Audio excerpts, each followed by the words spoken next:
Labdien, esmu Dainis. Šodien turpinām runāt par 3D printeru upgradeošanu, uzlabošanu vai pieslīpēšanu.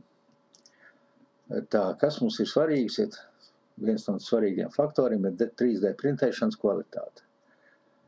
Te ir tāda lieta, kad mums var būt ļoti labi noregulēt mehānika, nekur nekas neķerās, bet printējot detaļu, teiksim, šāda virsma, mums nezinu, kāpēc ir nedaudz grumbuļaina. Un kāpēc tas notiek? Tas notiek tāpēc, ka, ja mehānika viss ir kārtībā, tad vēl viens iemesls ir tas, ka nav konstanta hot-enda temperatūra. Ko tas nozīmē? Tas nozīmē to, ka, ja viņam ielikt temperatūru 230 grādi, un viņu svārstās tur 3 grādu robežās, tātad kādā posmā hot-ends uzkarst vairāk, filaments padodās vairāk ārā, biezākā kārtā, un kādā posmā viņš atdziest un padodās atkal mazākā kārtā. Un līdz ar to veidojas tāda nelīdzenuma uz sāniem. Ir sevišķi tas redzams. Un tas ir diezgan nepatīkami. Bet, lai varētu iestatīt stabilu hot-endu un tāpat darba galda temperatūru, tiek izmantots tāds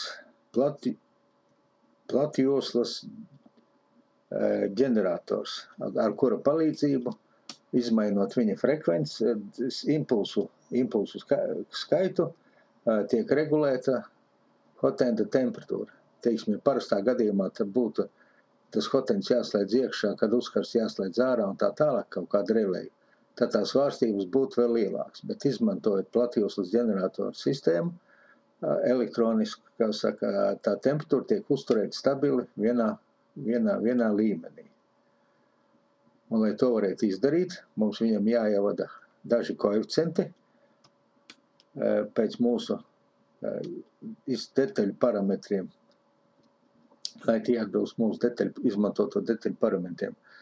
Un, lai to izdarītu, mums ir vajadzīga divas lietas. Tā, teiksim, kas mums pirmais ir vajadzīgs? Pirmais mums vajadzīgs ielīst savā Marlin failā, konfigurācijas failā, un atrast temperatūras regulēšanu, PID temperatūras iestatīšanu. Tas ir apmēram kaut kur 650 līnijās, PID settings.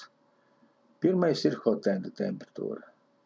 Tātad mums šeit būtu jāiespējo šita opcija definē PID temperatūru obligāti, un reku ir tie PID koeficienti. Pašā sākumā, kad tika ielādēts Marlins, šeit ir kaut kādi parametri jau iestādīti no rūpnīcas, no ražotāja. Bet tie neatbildīs mūsu detaļām, kā saka. Tātad tas ir PID temperatūras koeficienti, šeit būs jāieraksta jaunie. Tāpat pabraucam uz leju, ir arī PID gultas temperatūra, beda temperatūra. Te arī tāpat ir. Šeit ir 3 koeficienti, kuri jāiestāda. Kā mēs varam atrast, kas te ir pa koeficientiem un cik liela tur viņu ir vajadzīga. Tāpēc mums vajag ielādēt tādu programmu, Repetier host. Šeit viņi ir parādās, reku programmas nosaukums. Viņi ielādē priekš savu printeri, kā saka, kas jums ir Windows vai Linux. Tātad, pirms viņu strādājumu no sākuma vajadzētu uzdarīt dažas iestatījumus. Tātad, printeris jābūt pieslēgtam pie kompjutera, protams, caur USB ligzdu. Man šeit 3. ports, cik es pareizi atceros. Tā ātrums te var izvēlēties arī mazāk, ja kāds baidās. Man viņš automātiski iestaties 250 000. Tā, te vairāk neko nevajag. Ok. Ejam uz nākošo lapu. Ekstrūders pats. Ekstrūders. Printeris. Šeit vajadzētu iestādīt printera galvas temperatūru maksimālo un printera galda temperatūru maksimālo. Lai mēs te neizlīst ārā no šiem parametriem. Tā, tos viss ir iestādīts, ok, un tagad mēs varam pieslēgties.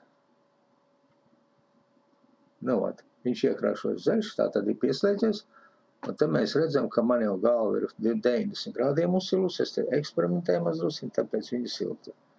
Galda temperatūra 25 grādi, jāskatās šiem lodziņiem, jābūt nosvītrotiem.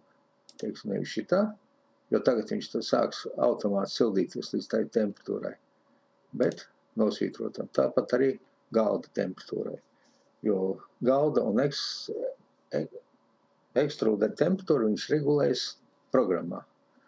Tātad, lai mēs varētu atrast nepieciešamos PID koeficientus, PID, mēs ievadam tādu komandu, G-kodu pareizāk, M303, tā, E0, tas ir ekstrūders sildīsim, par cik mums ir viens ekstrūders, tā tad ir 0, ja būtu 2 ekstrūderi, tam otram būtu koeficients E1, tātad tālāk rakstam temperatūru, ko mēs parasti izmantojam. Mēs parasti izmantojam 235 grādus, tātad es 235 grādi.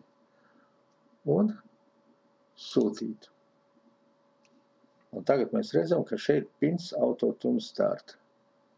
Un tagad mēs varēsim redzēt, ka viņš sāk jau temperatūru iet uz augšu. Redzēt 102, 106, un kamēr sasniegs. Lai mēs varētu to procesu paskatīties, te ir līkne.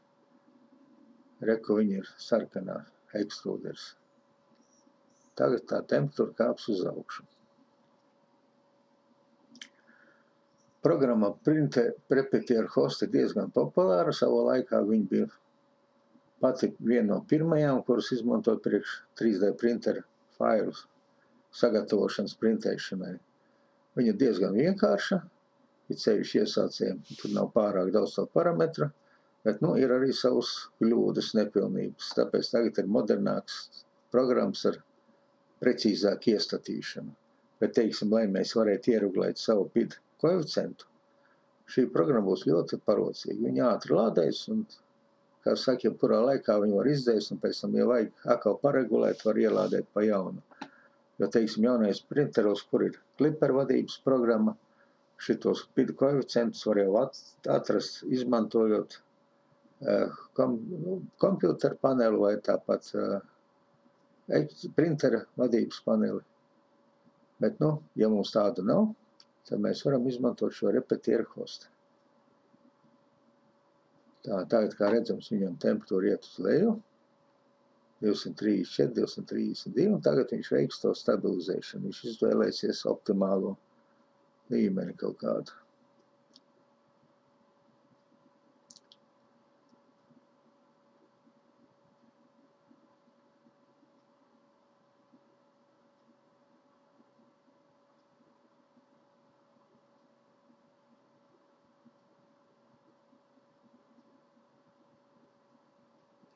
Redzam, te viss ir saglabājies.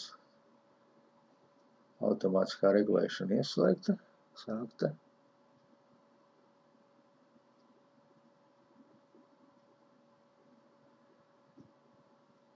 Viņam vēl var rakstot to G-kodu iekšā, M303 un tā tālāk. Pēc temperatūras līmeņa var ierakstīt, teiksim, opciju C4. Tas nozīmē 4 cikli. Bet par cik man šitas Repetier Host nav, kā saka, iziets visi parametri iestelēti, viņš varētu to komandu arī neatpazīt. Tāpēc es uzlēju tikai vienu ciklu, tātad neko nerakstīju. Tā kā redzams, viņš jau turās 230 grādu robežos. Kā redzams no augšas, viņš jau iet uz savu opciju. Tātad sākumā bija diezgan liels lēciens.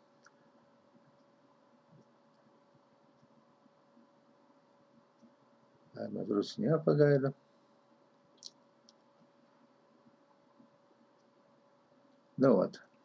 Te varam redzēt, ka mums parādījās klasiskais PID. Un koeficienti KP, KI, KD.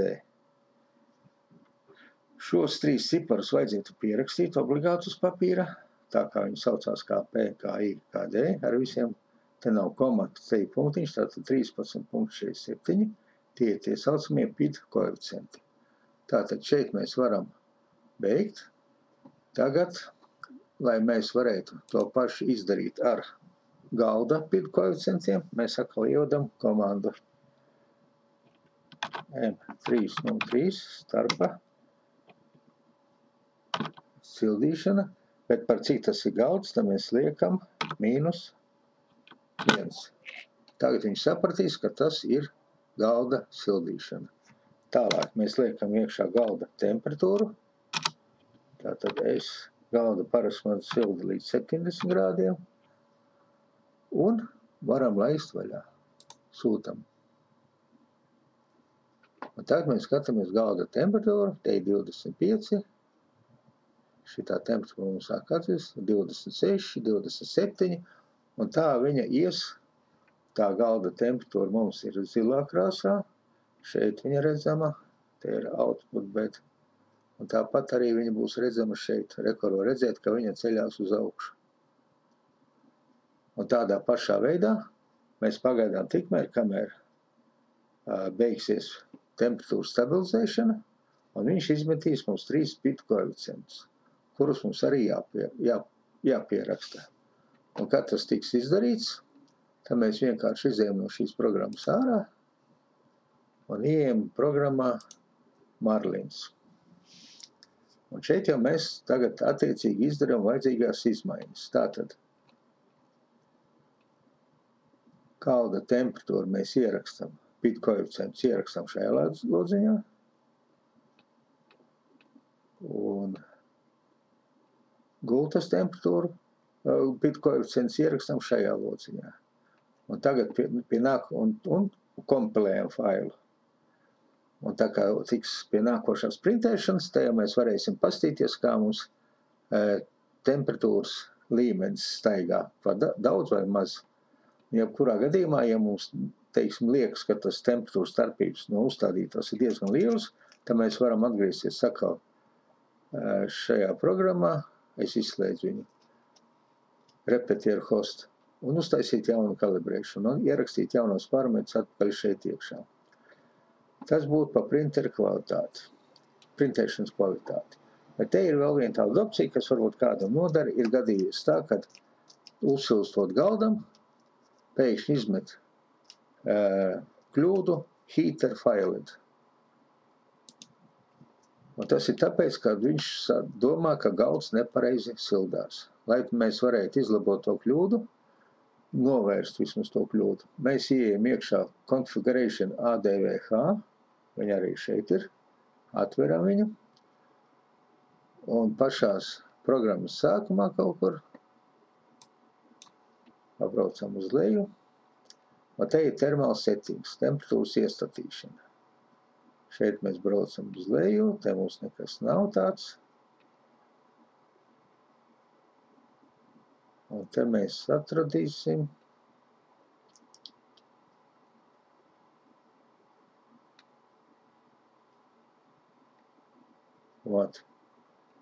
gaidīšanas temperatūras periods.